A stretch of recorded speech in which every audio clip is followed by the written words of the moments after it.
こんにちは、まいです。今回は家事と仕事の両立ができず、お家が荒れ狂っていた私が物を手放すだけでびっくりするぐらい家事が楽になったもの20選をお伝えしていきます。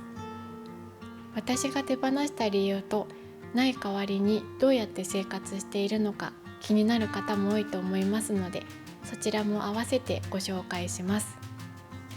1つ目は家中のゴミ箱です。あっちこっちからゴミを集める手間やゴミ箱の掃除、ゴミ箱に袋を取り付けることも一つしかなければ1回で済んでしまいます。私はキッチンに1箇所ゴミスペースを設けて、それ以外の場所にはゴミ箱を置いていません。これで家中のゴミを集めたり、ゴミ箱の掃除をしたりという家事がなくなります。ペットボトルや缶などは玄関に置いておき、スーパーでのお買い物ついでに資源ごみにその都度捨てています。2つ目はソファーです。これは落ちないシミや汚れなどがついたりしたら相当テンションが下がってしまうし、カバーを洗ったり毛玉を取ったりなど大物家具なので手入れが大変だと感じていたので手放しました。あと私はソファー系を持つとダメ人間になるので、手放してから人生が構成された気がします。3つ目は不要な電気傘です。リビングの1箇所は電気がついていません。電気の傘も掃除も立派なめんどくさい家事です。ここだけと思えば掃除も頑張れるはずです。4つ目は家中のマット類です。今まではリビングに限らずありとあらゆるところにマットを敷いていました。ただ正直洗濯や掃除、お手入れができていなくて綺麗だったかというと微妙なところです。おしゃれなインテリアのはずが自分のストレスになってしまったので、私は全部手放しました。お風呂マットを手放してから足を拭いてから出るようになりました。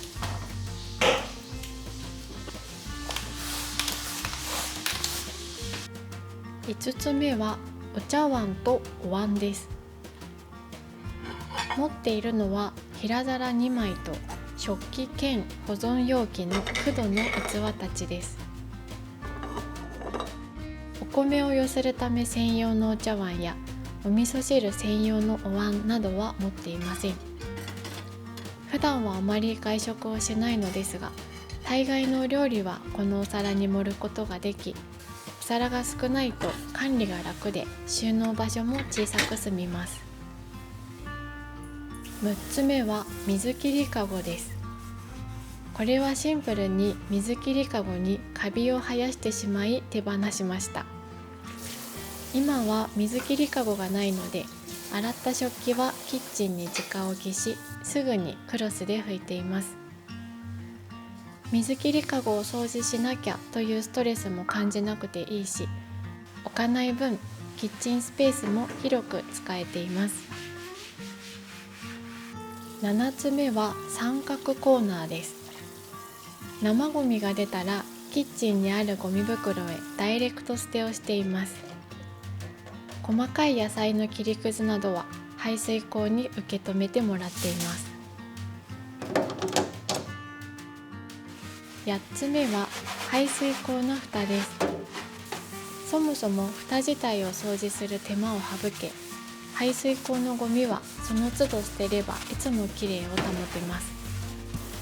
ついでに排水口ネットも使っていません。ただ賃貸なので捨てるわけにはいかず、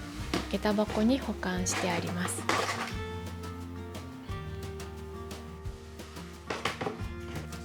9つ目はトースターです。これは使うたびにパンくずが落ち、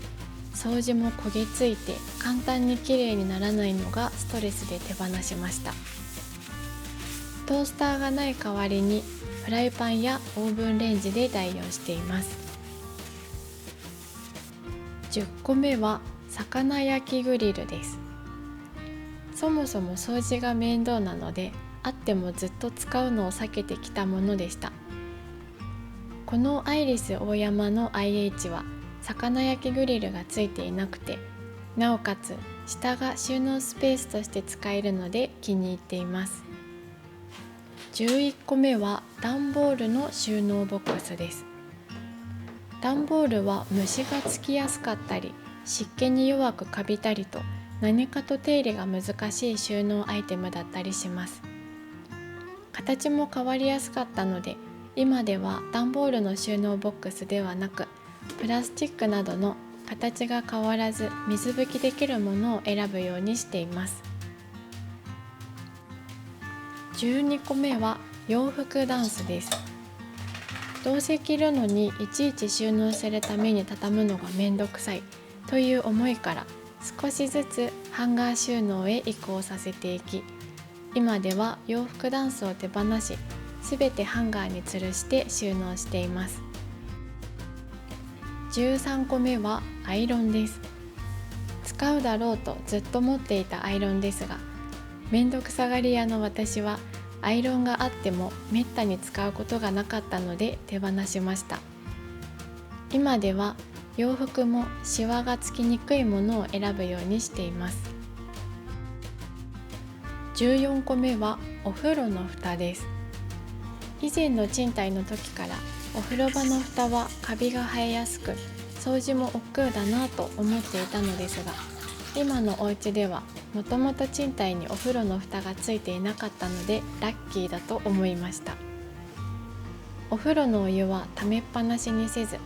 掃除後は簡単に拭き上げることでお風呂場に黒カビも生えにくくなりました。15個目はお風呂場の備え付けの棚です。